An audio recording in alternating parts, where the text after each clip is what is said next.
Bonjour à toutes et à tous et bienvenue pour cette analyse du tout premier teaser de la saison 8 de Game of Thrones, un teaser qui pourrait nous en dire beaucoup plus que ne laisserait le supposer l'absence d'images inédites de cette dernière saison.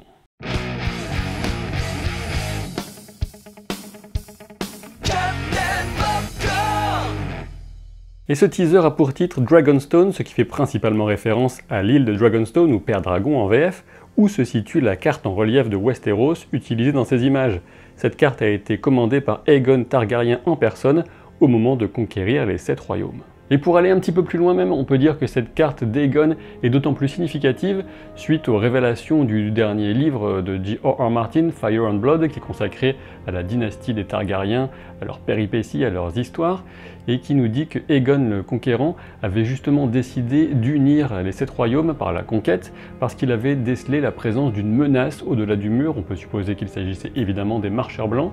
et du coup, en unissant les 7 royaumes sous un roi unique, il espérait qu'il serait capable de mieux résister à l'avenir à cette terrible menace. Un teaser qui utilise une carte, c'est aussi et surtout une manière de s'inscrire dans la tradition des génériques de la série. Concernant la musique qui accompagne cette inquiétante animation, c'est tout simplement Winter is Here, qui avait illustré le départ de Jaime de King's Landing et l'arrivée des premiers flocons de neige dans le sud dans le dernier épisode de la saison 7. Mais revenons plutôt au déroulement de ce teaser avec ses principaux éléments les plus évidents mais qui n'en sont pas moins essentiels.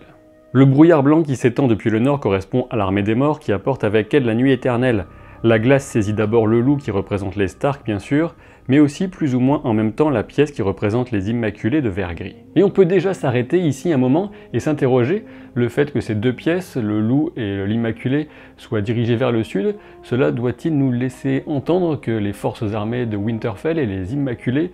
seront forcés de battre en retraite face à l'avancée du roi de la nuit et de son armée? Quand on connaît bien la géographie de Westeros et qu'on fait un arrêt sur image, on remarque dès cet instant que ces deux pièces sont juste au nord du fleuve Trident, soit aux alentours de la frontière entre les régions du Neck au nord et des Riverlands au sud, à proximité des jumeaux. Je reviendrai un peu plus loin sur l'histoire chargée de signification de ces contrées. C'est ensuite un dragon qui pourrait représenter Daenerys et Drogon a priori, qui se fait rattraper par la glace alors qu'il vole lui aussi en direction du sud. Initialement, il semble impossible de localiser le dragon, mais une image très brève permet de le situer par rapport à la pièce des Immaculés. Le dragon est donc à peine plus au sud que le loup et semble vouloir survoler la baie du Ferney en direction d'une pièce qu'on identifiera ensuite comme étant un cheval, ce qui laisserait supposer que Daenerys chercherait alors à rejoindre les Dothraki. Et oui, souvenez-vous, en fin de saison 7, il avait été décidé que Jon et Daenerys arriveraient par la voie des mers jusqu'à Winterfell, alors que les Dothraki forcément par la voie terrestre, ce qui pourrait expliquer une telle distance entre les deux troupes.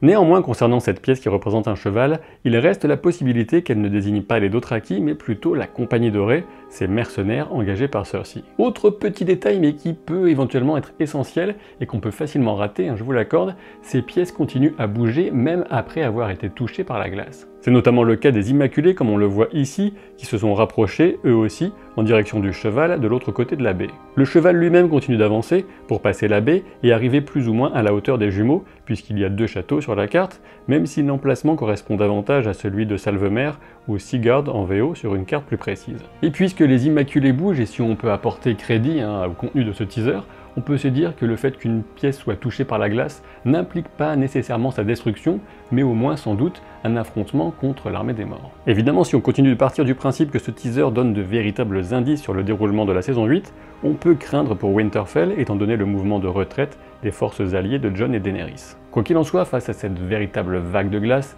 qui descend inexorablement depuis les vastes contrées du nord, on découvre un feu grandissant qui semble provenir du sud. On distingue évidemment le lion Lannister, mais aussi à sa gauche le faucon du Val, le soleil percé d'une lance de Dorne, et à sa droite ce qui correspond sans doute à la rose de Haut-Jardin. Ce qui interpelle tout de suite, c'est que le faucon n'est pas du tout situé là où il le devrait, puisque le Val d'Arryn est plus au nord, et sûrement pas au sud-est de King's Landing. Est-ce que cela pourrait correspondre à une dernière manœuvre de Littlefinger avant sa mort, en faisant envoyer Robin Arryn dans le sud comme moyen de pression à vendre à Cersei? Ou alors c'est juste un placement hasardeux d'une pièce par une équipe qui voulait que ça fasse joli? Ce que m'inspire ce grand incendie qui engouffre de ses flammes les territoires du sud pour voler en direction de la vague de glace, eh bien c'est qu'il peut s'agir potentiellement de la vie, hein, c'est vrai, ou encore d'un symbole pour le dieu rouge, R'hllor, mais je pense surtout qu'il s'agit de la destruction qui provient cette fois des passions et surtout de la folie des hommes. On remarquera qu'à côté de la première étincelle sur le socle du lion, il semble y avoir comme une nuance de vert qui n'est pas sans rappeler le feu grégeois liquide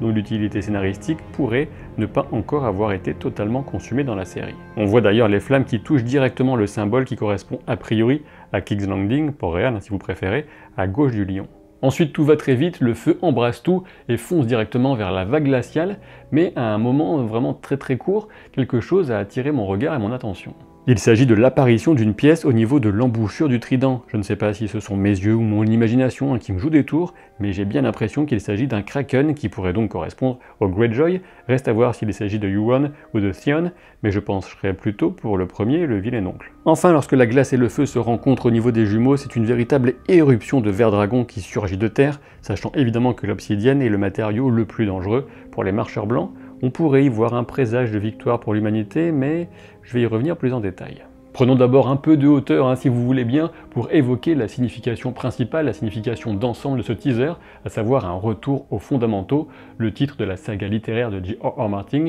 A Song of Ice and Fire. Une chanson de glace et de feu donc qui correspond essentiellement à l'histoire des Stark et des Targaryens, et pour s'y replonger dans cette histoire, rien de tel que les eaux du Trident, qui habitent de sa présence la quasi-entièreté de ce teaser, et qui marque aussi la frontière, là où vont se rencontrer la vague de givre et de flammes. Le Trident, c'est évidemment le lieu de la bataille qui a marqué la victoire de la rébellion de Robert Baratheon lorsqu'il a abattu Rhaegar Targaryen en personne et vaincu son armée. Les eaux du Trident s'étaient alors teintées rouge sang, et l'histoire avait basculé, perdant la possibilité d'un roi éclairé, en la personne de Rhaegar, pour un Robert meilleur guerrier que monarque. Dans les livres, Daenerys fait un songe qui semble prémonitoire, d'autant plus après avoir vu un tel teaser, il me paraissait intéressant d'y revenir. Cette nuit-là, elle était Rhaegar en route vers le Trident, mais c'est un dragon qu'elle montait, pas un cheval. Quand il lui apparut sur la berge opposée, l'hoste rebelle de l'usurpateur était exclusivement revêtu d'armure de glace, et elle n'eut qu'à l'envelopper de feu dragon pour qu'il se dissipe comme rosée,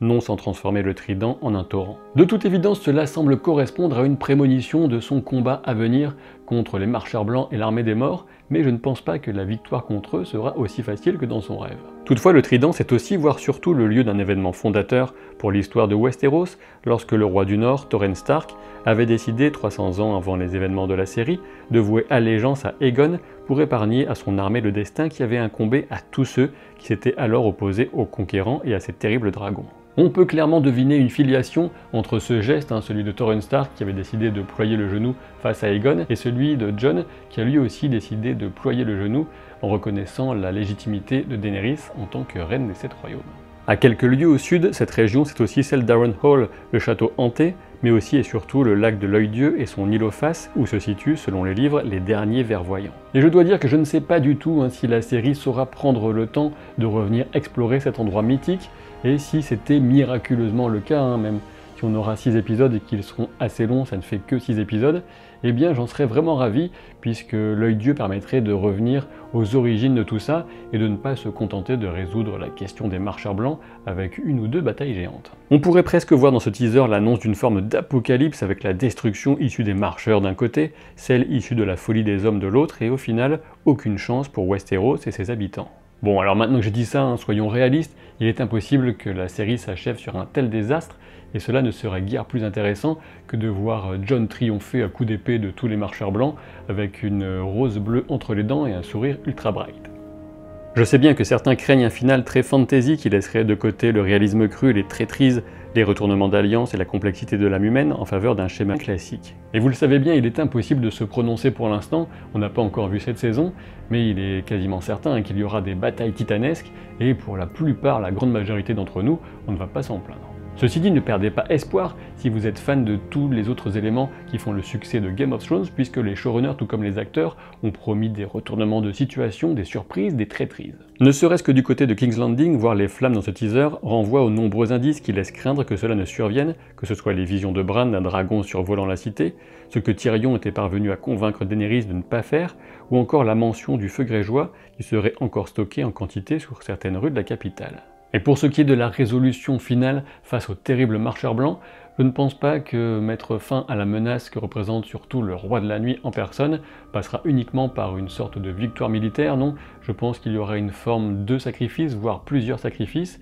et peut-être même des négociations. Enfin, s'il faut tuer le roi de la nuit en personne, on se demande tous quelle arme en serait capable, mais pour le moment je n'ai pas d'autre réponse que celle proposée sous forme de fanfiction dans ma série qui avait consacré une vidéo pour chacun des 6 épisodes de la saison 8 en tentant de les imaginer d'avance. Si comme moi vous avez complètement craqué pour cette superbe tête de loup dragon avec la silhouette de Jon accompagnée de fantômes, eh bien sachez que jusqu'au 18 décembre, il y a un code de moins 20% sur tous les articles du site Tostadora. Vous trouverez un lien en description de la vidéo, et ce code c'est tout simplement Papa Popcorn. Si vous avez envie de me rencontrer et notamment de discuter avec moi de super-héros et plus particulièrement d'Aquaman, sachez que la séance geek se tiendra au Pâté La Villette le 17 décembre qui arrive, c'est lundi prochain, ça commence à 19h45 et pour réserver vos places, vous trouverez un lien dans la description de la vidéo, j'espère que vous serez nombreux.